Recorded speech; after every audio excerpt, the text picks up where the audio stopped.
एक दिवस धर्मराज युधिष्ठिर ने भगवान श्री कृष्ण से प्रश्न किया, हे केशव, पौष मास की शुक्ल एकादशी किस नाम से जानी जाती है और वह मनुष्य को कौन सा फल प्रदान करती है? भगवान श्री कृष्ण बोले, हे राजन, पौष मास की शुक्ल एकादशी पुत्रदा कहलाती है। यह एकादशी पुत्र की कामना करने वालों के लिए परम पुण्यदायिनी है। इसे वैकुंठ एकादशी भी कहते हैं। आओ, मैं तुम्हें इसी से जुड़ी एक कथा सुनाता हूं। भद्रावती नगरी में सुकुमार नाम के एक धर्मात्मा राजा राज्य किया करते थे। वह निष्पुत्र थे और इसी कारण वे अत्यंत दुखी रहते थे। भद्रावती नगरी जब शांति से सो रही होती थी, तब राजा हर रात जागते रहते थे। सिंहासन तो स्वर्ण का था, पर जब भी राजा उस पर बैठते तो उन्हें ऐसा लगता मानो कोई खाली स्थान उनके हृदय में बैठा हो।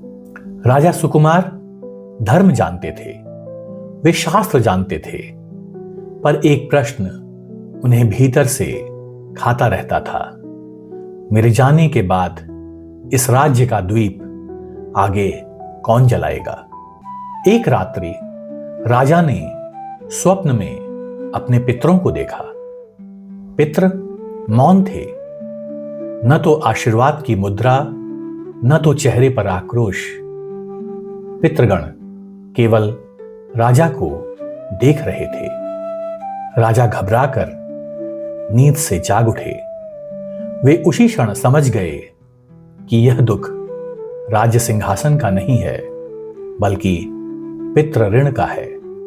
अगले दिन राजा का मन महल में बिल्कुल नहीं लग रहा था।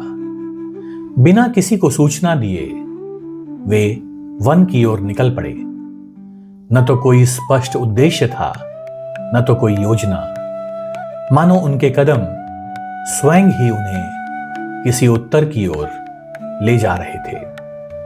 वन में पहुंचते ही राजा के कदम अचानक ठिठक गए।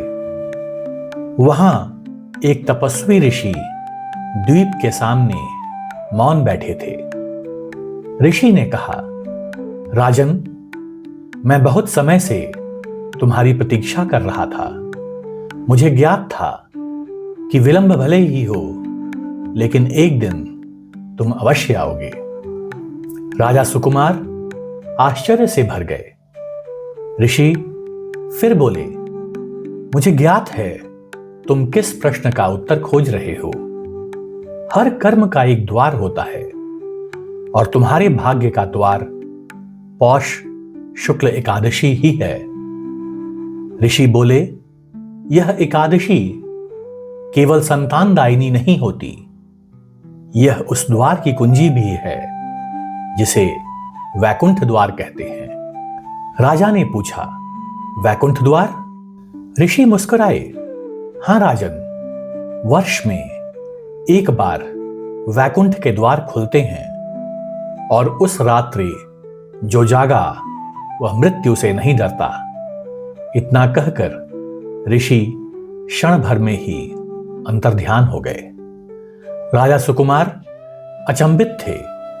उन्हें समझ नहीं आ रहा था कि यह सब स्वप्न था या असलियत। राजा महल लौट आए। ऋषि के वचन उनके हृदय में गूंज रहे थे। एकादशी आई, महल में अन्न नहीं पका, द्वीप जले पर नेत्र नहीं झुके। राजा और रानी भगवान विष्णु के चरणों में बैठ गए।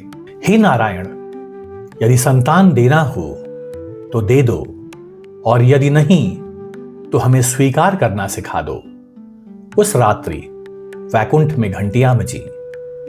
समय बीता। एक दिन रानी ने राजा का हाथ थामा। रानी की आंखों में शब्द नहीं थे, केवल संकेत थे। राजा समझ गया कि पुत्र आने का समय हो गया है। उनके नेत्रों के सामने ऋषि से हुई पूरी घटना पुनः घूम गई। राजा ने मन ही मन ऋषि को प्रणाम किया। पर यह कथा यहीं समाप्त नहीं होती।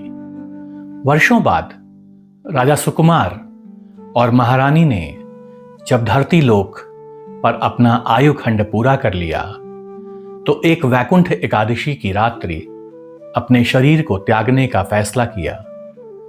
उस रात्रि न तो यम के दूत आए और न ही उनके मन में किसी प्रकार का कोई भय। केवल एक श्वेत प्रकाश, एक द्वार खुला, वैकुंठ का द्वार, और एक स्वर गूंजा। जिसने पुत्रदा एकादशी को जाना, जिसने वैकुंठ एकादशी को जाना, वह वैकुंठ से कैसे अजनबी हो सकता है। तो मेरे श्रोतागण मित्रों, मैं हूं सुदेश शुक्ला और ये थी कथावानी द सीक्रेट सागा की पौष पुत्रदा एकादशी और वैकुंठ एकादशी पर एक नई प्रस्तुति। पौष पुत्रदा एकादशी जहां जीवन को पूर्ण करती है, वहीं वैकुंठ एकादशी वैकुंठ के द्वार खोलती है। अगर आपको भी यह कथा पसंद आई हो तो तुरंत लाइक करें, शेयर करें और चैनल को अभी सब्सक्राइब करें। इसी तरह जुड़े रहिए कथावानी द सीक्रेट सागा परिवार के साथ और बोलते रहिए राधे राधे।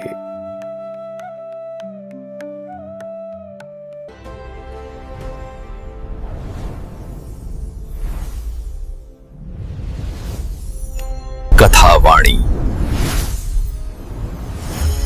दुर्लभ कथाएं, अनंत विस्मय।